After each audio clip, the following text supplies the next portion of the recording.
Toughness to me is grit, it's resilience, and it's the ability to not only persevere, but perform at your highest levels when adversity punches you in the face, because it will. We know this. Mental toughness is the ability to stay in the fight when everybody else wants to shut it down. Mental toughness is doing what you know you have to do, whether you want to do it or not, and then doing it over and over and over again, day after day, week after week, month after month, and year after year.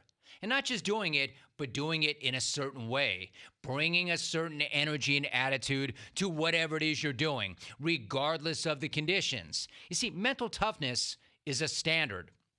And the standard is the standard. And the standard is always above feelings. That, to me, is mental toughness. Performing at your best when you feel your absolute worst. And yes, I know that sounds and feels like that's a near impossible ask.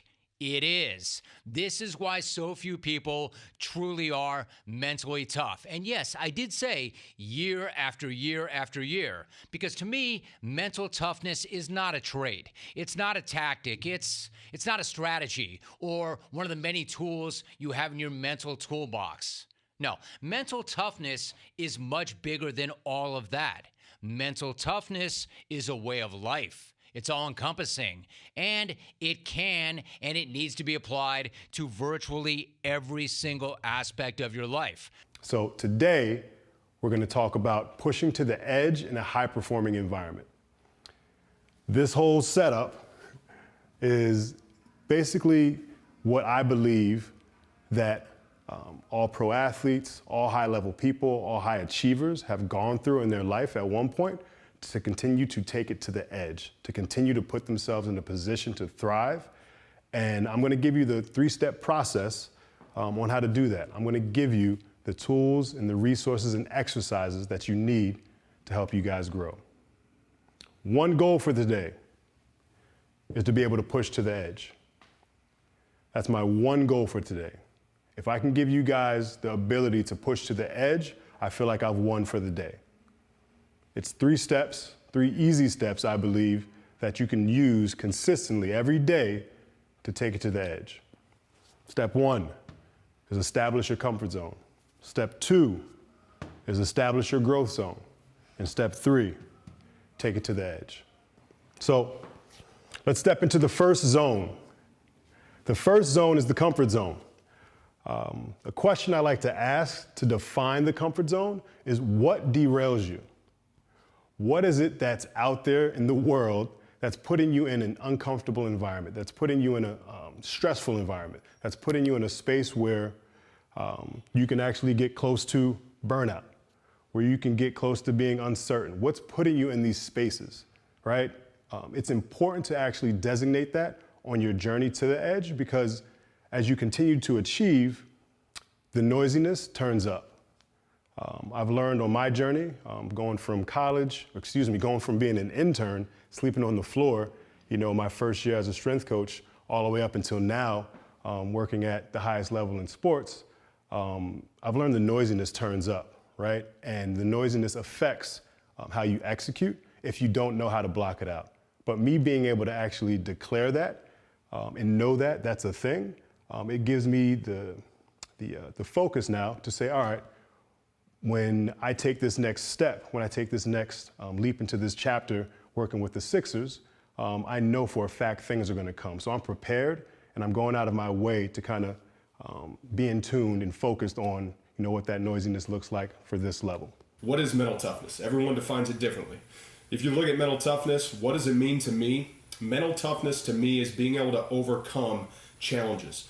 But more importantly than that, to take it another step further, it's to recognize challenges, not as obstacles, but as opportunities. As we go through our lives, our careers, our family dynamics, all the things that we all have going on inside, outside of our work lives, in our family dynamics, things like that, we have opportunities. We have opportunities to overcome. We also have opportunities to recognize how blessed and specifically fortunate we are in a lot of ways.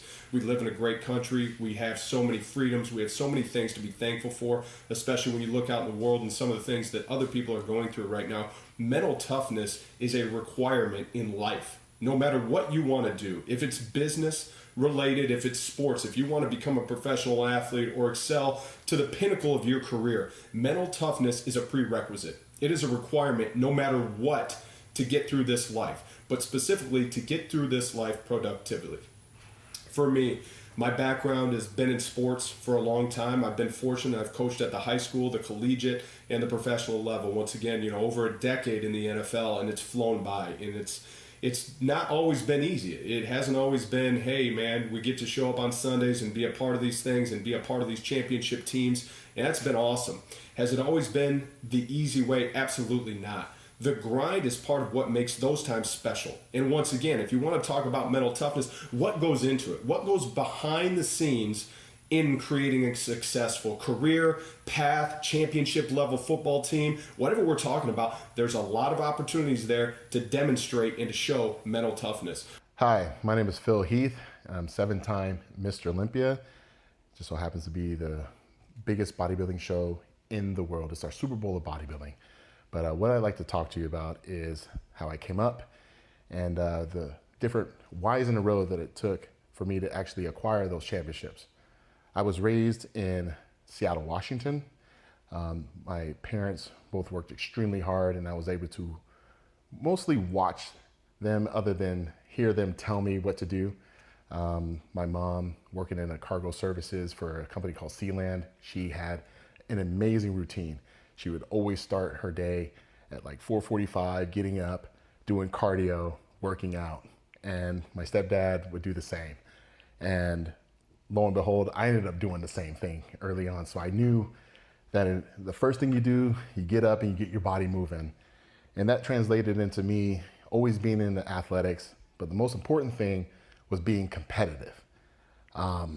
Growing up in that inner city of Seattle, I had a lot of friends that were into various sports. And I just wanted to blend in. Being an only child, I had no brothers or sisters. So, I always happened to do team sports like basketball, track, baseball, etc. And I ended up getting on a state championship basketball team that later got me a Division I scholarship at the University of Denver. That career in itself didn't transpire into the big goals of playing professional sports, especially in the NBA. Being 5'9", it just wasn't in the cards. And it really damaged me at that time because I put my whole identity into becoming an athlete. And I felt being a state champion in high school, I would actually have those dreams be fulfilled through my hard work and dedication of playing on a big stage in college and then later on going to play in the NBA and watching some of my friends, like one of my high school teammates, Jamal Crawford, actually do that.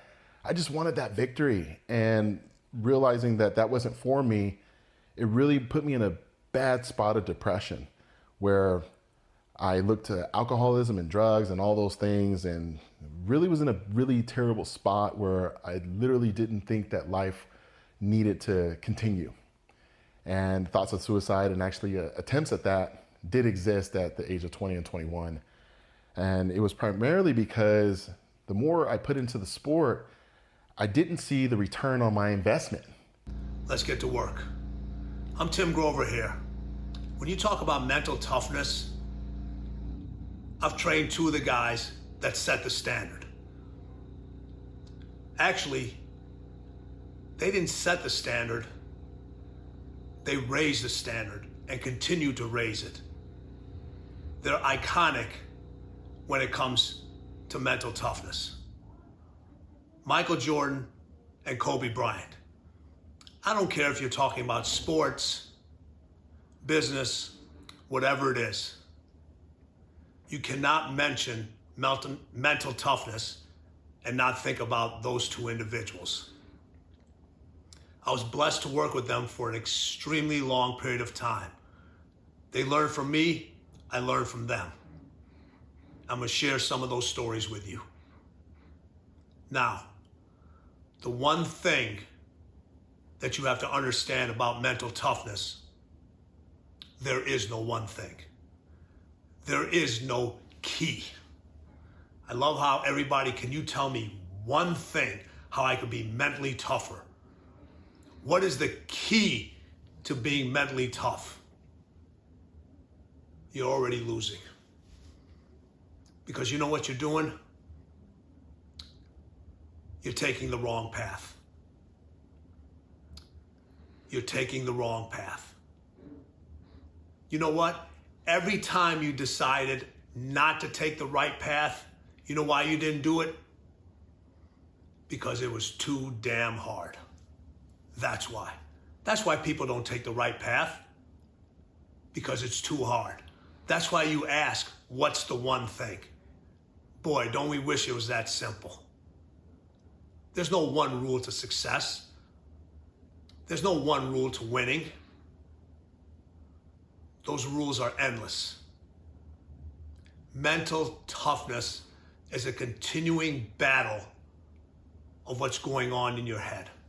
There's a mental war that goes on in here that you must fight every single day. My name is Rebecca Gregory, and past that, I've never really been good at giving myself a title or recognition because I'm not a celebrity and certainly not a financial guru that's going to magically transform your bank account. In fact, I wasn't even an athlete in the very marathon that my name is now permanently attached to. To be honest, that day, I was on the sidelines, stuffing my face with chocolate-covered pretzels, laughing at the mere thought of running 26.2 miles for fun. And we started that morning at the 17-mile marker, tracking our friend with an app on our phones. It was the most contagious atmosphere I have ever been part of. Everyone was cheering and holding up their signs. And one person in our group of 9 said that we should get closer to the finish. And by the time we got to our spot, we were right in the middle of the action. But there are only so many runners a 5-year-old can watch before he starts to get really bored.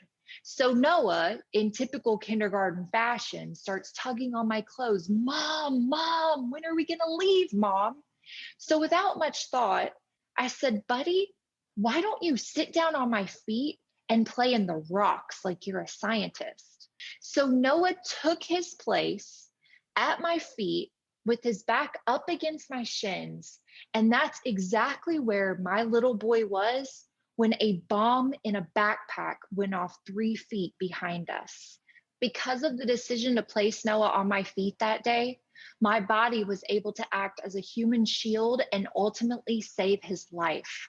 I took everything in the back of the legs and torso, and even though I've had 72 operations and counting and lost my left leg below the knee, that same little boy is now 6'2" and will be celebrating his 15th birthday. You're looking at somebody who buried his dream when he was a kid. I always wanted to be an athlete. I went on to do business, made a lot of money, and then I got diagnosed with a brain tumor. How did I go from facing death to having every single thing I could have ever imagined? Of becoming an Emmy-winning Nike athlete in the biggest Super Bowl commercial of all time? How did I lose 130 pounds? How did I reverse my brain tumor? How did I do an Ironman in New Zealand and ride my bicycle from LA to New York? When everything in my life was crashing, I found a new way to be mentally tough, and I want to teach you. I got diagnosed with a brain tumor. And honestly, I want to tell you that mental toughness isn't always packaged in some big, beefy guy who's cussing at you. A lot of times we think that is what mental toughness is. And honestly, you could put me head to head with any big, tough, yelling guy, and I'll go pound for pound mentally tough, even though I'm packaged with a smile. I'm packaged in, a little chubby, not strong muscles. But overcoming a brain tumor, surviving what I survived, being able to do incredible feats, being able to bike across America and do an Ironman and lose 130 pounds and reverse a brain tumor, it takes mental toughness. And there's a couple modes that y'all might be learning in this mental toughness forum, and a lot of it might be intense. I'm going to offer a different perspective.